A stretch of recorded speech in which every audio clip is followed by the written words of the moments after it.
Hello, my all sweet little children, and welcome to this session of my English class. आज आपण आपल्या syllabus मधला new chapter जो आहे न्यूज एनालिसिस हा वाचणार आहे. न्यूज एनालिसिस याचा काय अर्थ झाला? न्यूज म्हणजे काय असतं? समाचार, आणि एनालिसिस म्हणजे विश्लेषण. तर अशा प्रकारे समाचारचा विश्लेषण हा टॉपिक आहे आपल्या या चॅप्टरचा. So we will continue to read the chapter news analysis. First of all, we will do the warming up exercise and then we will read the chapter news analysis. So to start with the chapter news analysis, सर्वात आधी आपण वाचू इथे काय लिहिलं आहे. Many people believe that all that is printed on paper must be true and reliable. याचा काय अर्थ झाला की काही खूप साऱ्या लोकांना असं वाटतं, बिलीव्ह करतात, ते या गोष्टीवर विश्वास करतात की जेही काही प्रिंटेड आहे पेपरवरती जो छापलेली गोष्ट आहे ती सगळी नेहमी खरीच असेल आणि रिलायबल म्हणजे की आपण त्याच्यावरती विश्वास करू शकतो असं असेल, असं खूप लोकांना वाटतं की पेपरमध्ये छापलंय तर म्हणजे हे खरंच न्यूज आहे. But we also come across bits of information or news items that do not match or do not tally with facts, our own experiences, ideas, etc. तर इथे काय म्हणतात ते but we also come across, पण आपण अशाही गोष्टींच्या समोर येतो, बिट्स ऑफ इन्फॉर्मेशन, अशा प्रकारच्या इन्फॉर्मेशनच्या आपल्या समोर येते. काहीदा असं होतं की आपल्या समोर असे इन्फॉर्मेशन येतात और न्यूज किंवा अशी न्यूज येते, news items that do not match, जे की मॅच नाही करत है ना, किंवा or do not tally with facts, किंवा जे फॅक्ट्स असतात, जे तथ्य असतात त्याच्याशी मॅच नाही करत, अशा प्रकारचे न्यूज आयटम्स असतात किंवा अशा प्रकारचे इन्फॉर्मेशन आपल्या समोर येतात कितीकंदा. Our own experiences, ideas etcetera. अशाच प्रकारे आपले जे स्वतःचे अनुभव आहेत, आपले जे आयडियाज आहेत, ह्यांच्याशी त्यांचा काही तालमेल नाही होत, जे आपण जे वाचतो न्यूज किंवा कोणची इन्फॉर्मेशन जी आपल्याला मिळते. तर असंही कित्येकदा होतं. It is necessary to think well and carefully about what we read or hear before we form our opinion. आणि म्हणूनच हे जरुरी आहे की आपण कोणत्या बाबतीत आपलं मत बनवायच्या आधी, ओपिनियन म्हणजे काय, मत, तर आपलं मत बनवायच्या आधी जे आपण वाचतोय, जे आपण काही पण आपल्या गोष्टी ज्या समोर येतात ते है ना, वाचतोय किंवा ऐकतोय कोणती न्यूज आयटम या काही असं, तर त्याला आपण नीट प्रकारे समजून घेऊया. थिंक वेल अँड केअरफुली, आणि त्याला फार लक्ष देऊन ऐकायचं आणि समजायचं की आपण काय वाचतोय आणि काय ऐकतोय ह्याच्या आधी की आपण कोणची आपली ओपिनियन बनवायची. आपल्याला आपलं जे आहे कान, डोळे हे सगळं जे आहे एकदम ओपन ठेवायचे. Of course you must do it with an open mind. हे सगळं आपल्याला कसं करायचं? Open mind. आपल्याला आपलं डोकं जे आहे ते ओपन ठेवायचं, असं नाही की आपलं संकीर्ण विचारधारा अशी नाही ठेवायची. आता बघा, do you read news papers every day? तेव्हा न्यूजपेपर वाचणं हे फार चांगली एक सवय असते, जी की आपल्याला रोज न्यूजपेपर्स वाचले पाहिजे. जे अखबार असतो ते वाचले पाहिजे आपल्याला. Do you listen to the news bulletin on radio और टीव्ही? तर इथे काय विचारते, काय तुम्ही रोज न्यूजपेपर वाचता? काय तुम्ही जो आहे लिसन म्हणजे काय, ऐकता, to the news bulletin on radio, रेडिओवरती किंवा टीव्ही वरती जे आहे जे न्यूज बुलेटिन येते, समाचार येतो, त्याला ऐकता किंवा बघता. You may have seen your elders or friends reading news items and discussing them with feeling. तुम्ही आपल्या जे आहे आपल्या घरच्या मोठ्यांना किंवा आपल्या मित्रमैत्रिणींना पाहिलं असेल की ते लोक न्यूज आयटम्स वाचतात, ठीक आहे ना, आपल्या जे अखबारमध्ये छापलेल्या खबरा असतात त्यांना वाचतात किंवा पाहतात, and discussing them with feeling, आणि त्यांना डिस्कस करतात एकामेकाशी. मोठे लोक तर खास करून जे आजी आजोबा असतील, तुमचे बाबा असतील, आई असतील, ते लोक जरूर असं करत असतील की काही न्यूज वाचलं आणि प्रधानमंत्री बद्दल किंवा अनेक वेगवेगळे इकॉनॉमिक्स बद्दल है ना, तर असे गोष्टींवरती जे आहे विचार विमर्श करतात. Discussing them with feeling. With feeling म्हणजे काय अर्थ झाला? In a way that shows how they feel about it, angry, happy etcetera. म्हणजे फिलिंग्स, आपल्या त्या फिलिंग बरोबर ते लोक ती गोष्ट डिस्कस करतात. कोणची खबर त्यांना काही खुशी झाली, सपोज पेट्रोलचे दाम वाढतात, ठीक आहे ना, आये दिन पेट्रोलचे दाम वाढत राहतात, तर ह्याच्याने काय होतं की साधारण जनमानसामध्ये राग येतोय ना, की काय रोजचं हे होत आहे, किती महागाई वाढते, किंवा कोणत्या गोष्टींनी आपल्याला छानही वाटतं की आपल्या देशचं नाव उंच होत आहे. तर या सगळ्या गोष्टी आपण जेव्हा गोष्टी करतो, डिस्कस करतो एकामेकाशी, तर हे फिलिंग्स आपल्या समोर येतात डिस्कस करताना. Do you think about the news that you read or here? काय तुम्ही जी न्यूज, जे समाचार तुम्ही वाचता किंवा ऐकता त्याच्या बाबतीत सोचतात कधी, की नुसतं वाचून झालं होऊन गेलं? If a piece of news makes you happy, you will say it is good news. जर कोणची न्यूज तुम्हाला प्रसन्न करते, न्यूज वाचून तुम्हाला खुशी मिळते, तर काय आहे, ती एक गुड न्यूज आहे, ती एक चांगली न्यूज आहे. कारण की तुम्हाला ती न्यूज ऐकून काय झालंय, प्रसन्नता मिळाली आहे. ठीक आहे ना? If it makes you angry or sad, you will say it is a bad news. आणि अशाच प्रकारे जे न्यूज वाचून, जे समाचार वाचून तुम्हाला राग येतो किंवा तुम्ही दुखी होऊन जाता, तर तुम्ही त्याला बॅड न्यूज म्हणता. तर गुड न्यूज, बॅड न्यूज. ठीक आहे ना? जसं की आता तुम्हाला मी उदाहरण दिलं पेट्रोलचं, की पेट्रोलचे दाम वाढले, तर ती काय, ती बॅड न्यूज असते.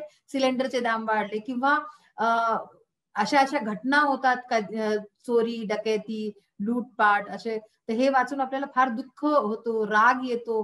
तर हे all these are bad news.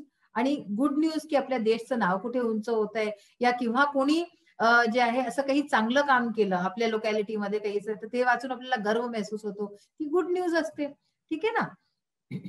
मग you may find some news items interesting and some others uninteresting or even boring. अशाच प्रकारे तुम्हाला कितीकन न्यूज आयटम्स जे तुम्ही वाचता, ते तुम्हाला खूप सारे असे असतील जे तुम्हाला इंटरेस्टिंग वाटत असतील किंवा फार मजेदार आहे, रोचक आहे, आणि कितीकन अनइंटरेस्टिंग वाटत असतील किंवा बोरिंग वाटत की यार ह्याच्यात तर काही दमच नाहीये, फालतूची न्यूज दिली. तर अशा प्रकारे गुड, बॅड, इंटरेस्टिंग, अनइंटरेस्टिंग सगळ्या प्रकारची न्यूज असते. You also have to consider whether a piece of news is reliable or unreliable. आता अशाच प्रकारे तुम्हाला हे सोचायचं आहे, तुम्हाला बुद्धी आहे, तर बुद्धीने आपलं सोचायचं आहे की जी तुम्ही न्यूज वाचताय किंवा ऐकताय ती ऍक्च्युली रिलायबल आहे किंवा अनरिलायबल आहे. म्हणजे ती विश्वास करण्यायोग्य आहे की नाही. अनरिलायबल म्हणजे विश्वास ज्याच्यावरती नाही केला जाऊ शकत. ठीक आहे ना? र्युमर्स पण असतात किती कंदा. जसं की आजकाल व्हॉट्सअप वगैरे वरती काय असतं की अशा सारे खूप न्यूज येतात, that all that R rumours. Rumours म्हणजे काय, अफवा. तर आपल्याला अशा वस्तूंवरती जे आहे फेक न्यूज पण म्हणतात याला. तर ह्याच्यावरती आपल्याला विश्वास नाही केला पाहिजे. That are unreliable. आणि रिलायबल म्हणजे ज्याच्यावरती आपण विश्वास करू शकतो, जे तथ्यांवरती आधारित आहे. Many news items have phrases like according to our sources, authorities say that. आता कितीकन न्यूज आयटम्स असे असतात जे तुम्ही ऐकत असाल किंवा बघत असाल टीव्हीवरती, त्याच्यामध्ये तुम्ही ऐकलं असेल की अकॉर्डिंग टू आर सोर्सेस, तर आमच्या सोर्सेसच्या हिशोबे, किंवा अथॉरिटीज से दॅट, अथॉरिटीज असं म्हणतात, अँड आय विटनेस अकाउंट, किंवा आय विटनेस म्हणजे प्रत्यक्षदर्शीने सांगितलेलं, एटसेट्रा. तर पहा याचे अर्थही दिलेले आहेत. अथॉरिटीज म्हणजे people who are in control, जे कंट्रोल करतात, ज्यांचं जे पॉवर मध्ये आहेत, अशा प्रकारचे अथॉरिटीज. ठीक आहे ना? Authorities say that. आणि अशाच प्रकारे according an eyewitness account. An eyewitness म्हणजे काय? An eyewitness is someone who has seen something with his her own eyes. जसं की सपोज कोणचा ब्लास्ट झाला, कुठे काही झाला, तर आय विटनेस तो असेल ज्यांनी की आपल्या डोळ्यांनी सगळं बघितलंय, प्रत्यक्षदर्शी जो राहिले. तर an eyewitness account etc. to convince the readers or viewers that the news is reliable. तर हे सगळे जे आहे फ्रेजेस यूज केले जातात ताकी जे रीड करतात, जे वाचतात आहेत किंवा जे पाहतात आहेत जे आहे न्यूजला, तर ती न्यूज रिलायबल आहे, म्हणजे की ती विश्वास करण्यायोग्य आहे, हे या गोष्टी करतात, हे सगळे फ्रेजेस यूज केले जातात. और the reporter may simply say, किंवा रिपोर्टर जो आहे तो हेही म्हणू शकतो, it is learned that, it has come to light that, हेही सगळं म्हणू शकतो की असं आम्हाला कळलं आहे, किंवा हे प्रकाशात ही गोष्ट आली आहे, एटसेट्रा. तर अशा प्रकारच्या गोष्टी पण जे आहे म्हटल्या जाऊ शकतात. तर तुम्ही बघितलं अकाउंटचा अर्थ काय असतो, रिपोर्ट किंवा स्टोरी. ठीक आहे ना?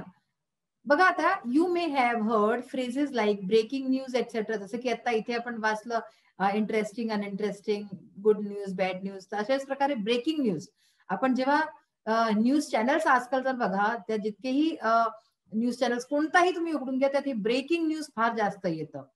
What other adjective do people use for news? तर अशाच प्रकारचे आणि कोणते ऍडजेक्टिव्ह आहेत जे की लोक न्यूज करता यूज करतात. तर आता आपण बघूया की हा प्रश्नाचं उत्तर काय होईल, आणि अजून पुढचेही काही एक्सरसाइज पार्ट बघूया. So we will continue with the question, what adjective do people use for news? News करता आणि कोणते ऍडजेक्टिव्ह आहेत, विशेषण आहे जे यूज केले जातात. तर बघा, latest news, happy news. Latest म्हणजे काय की जे अगदी नवीन खबर असेल.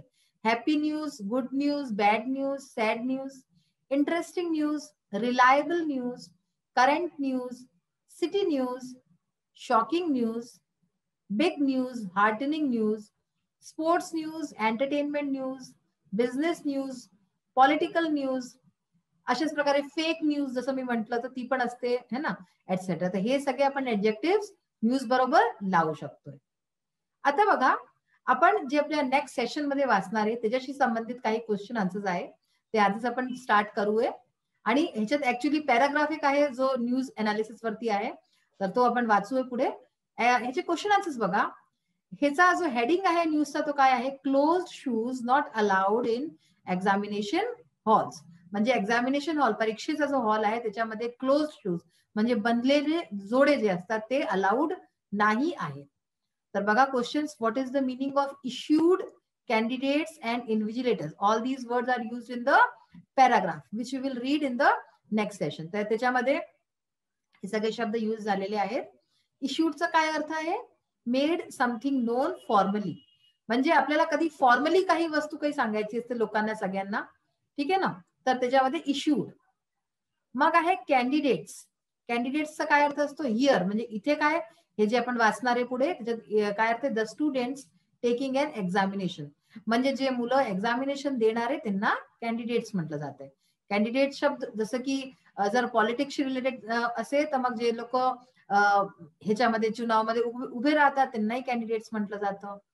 इन्व्हिजिलेटर्स. इन्व्हिजिलेटर्स तर तुम्हाला हा शब्द माहितीच असेल 100%, की जे एक्झाम देतात तर जेव्हा जे टीचर वगैरे जे कोणी असतात जे रूम मध्ये इन्व्हिजिलेट करतात त्यांना इन्व्हिजिलेटर्स म्हणतात, जे फिरतात. The persons who are appointed to supervise the students who are taking an examination. तर तेच अर्थ आहे की जे मुलं एक्झाम देतात ते त्यांना सुपरवाइज करायला, जसं त्यांना कॉप्या वगैरे वाटायचं आणि त्या नकल वगैरे न करे, तर हे सगळं जे बघतो त्याला इन्व्हिजिलेटर म्हटलं जातं. मग आहे who is conducting the test. Test कोण कंडक्ट करवतंय, Shivam institute of innovative technology Bengaluru is conducting the test. Discuss the following. आता क्वेश्चन 3 बघा. Why is closed footwear, shoes, socks not allowed in the examination hall. तर examination हॉलमध्ये अशा प्रकारचे जोडे, मोजे हे सगळं घालणं का अलाउड नाहीये. Closed footwear, shoes, socks is not allowed in the examination hall. तर हे एक्झामिनेशन हॉलमध्ये अलाउड नाहीये. For preventing copy, hiding notes and other material for using in the answer sheets. कारण की त्याच्यामध्ये काय असतं, जे चिटिंग करणारे मुलं मुली असतात ते लोक त्याच्यामध्ये काहीतरी चिट्स वगैरे लपवून घेऊन जातात, असं आहे. तर हे सगळं ना हो, त्याला वाचवाय करता कॉपी वगैरे न करे मुलं, म्हणून हे सगळं केलं जातं. Why has the institute not allowed electronic gadgets in the hall. इन्स्टिट्यूटनी इलेक्ट्रॉनिक गॅजेट्स म्हणजे की मोबाईल फोन किंवा आजकाल जे स्मार्ट वॉच वगैरे असते हे सगळं काही पण अलाउ नाही केलंय एक्झामिनेशन हॉलमध्ये. तर ह्याचं काय कारण आहे, the institute has not allowed electronic gadgets in the hall because some candidates could take disadvantage of keeping electronic gadgets. कारण की काही जे कॅन्डिडेट्स आहेत, जे मुलं मुली आहेत, ते लोक त्याचे ऍडव्हान्टेज डिसएडव्हान्टेज घेऊ शकतात. म्हणजे की ते त्याचा गलत फायदा उचलू शकतात इलेक्ट्रॉनिक गॅजेट्स ठेवायचा. They could communicate with outsiders. बाहेर कुणाशी ते लोक कम्युनिकेट करू शकतात, त्यांच्याशी बोलू शकतात. And feed answers in the gadget for copying. आणि अशाच प्रकारे आपल्या गॅजेट्स मध्ये ते लोक आन्सरही बघू शकतात. तर म्हणून ते अलाउड नाही केलं गेलंय. What other measures can be taken to prevent copy. आता आणि कोणते मेजर्स केले जाऊ शकतात, काय केलं जाऊ शकतं की मुलं जे आहेत ते कॉपी न करे, म्हणजे नकल ना करे. स्ट्रिक्ट सुपरविजन म्हणजे खूप स्ट्रिक्टली सुपरविजन राहे, जेही पाहताय त्यांना मुलांना. CCTV cameras in each class hall. Cameras लागे प्रत्येक क्लासमध्ये किंवा हॉलमध्ये. सर्चिंग क्लोथ्स, कपडे वगैरे सर्च करणं, म्हणजे मुला मुलींच्या बसायच्या आधी नीट प्रकारे त्यांचं जे आहे सर्च करून घेणं. कंपास बॉक्सेस एटसेट्रा, अशाच प्रकारे कपडे आहे, कंपास बॉक्स आहे, त्या सगळ्यांना नीट प्रकारे शोधणं. Stringent actions to be taken against the candidates found copying to the extent to complete ban. आणि जर कोणी कॅन्डिडेट मिळाला अशा प्रकारचं काही करताना तर त्याच्या खिलाफ ऍक्शन घ्यायचं आणि त्याच्यावरती कम्प्लीट बॅन सुद्धा लावायचं, एवढं स्ट्रिक्ट ऍक्शन सुद्धा घ्यायचं, हे केलं पाहिजे. Maybe some measures that can be taken to prevent copy. हे सगळे काही मेजर्स होऊ शकतात की ज्याच्याने कॉपी करणं मुलांचं बंद होऊ शकतं. तर अशा प्रकारे आज आपण न्यूज हा शब्दाच्या रिलेटेड फार काही जाणकारी घेतली आहे. आणि ते कसं आपल्या लाईफमध्ये खूप जास्त महत्व ठेवतं हे आपल्याला माहितीच आहे. आणि good news, bad news, reliable unreliable news मध्ये आपल्याला फरक करता आलं पाहिजे. आपण आपलं नेहमी जे आहे बुद्धीचा इस्तेमाल करावा की काय गोष्ट खरी असेल, काय खोटी असेल. सो आजचं सेशन इथेच फिनिश होतं. We will meet in the next session. Till then bye, have a nice day. Thank you.